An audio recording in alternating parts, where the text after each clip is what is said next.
was it out there? It's been a lot of fun so far. We've hit some pretty good rapids.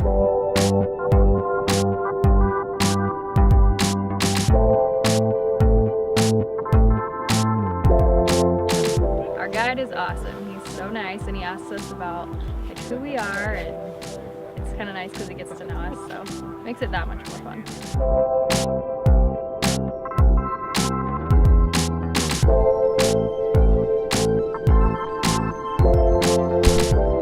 From Glendale, Arizona. We've got family in here from Illinois visiting, and we thought this would be a fun thing to do. Oh, this is beautiful. This is the best. According to Dan, it's the best. And they floated down the river, and I wanted them to be able to see what a wave train was, and I don't think I told you. And what a pillow was, and what an eddy lines, yeah.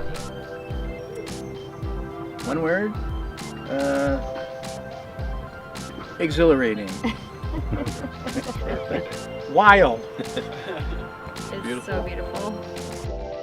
Ah, dude, I love it.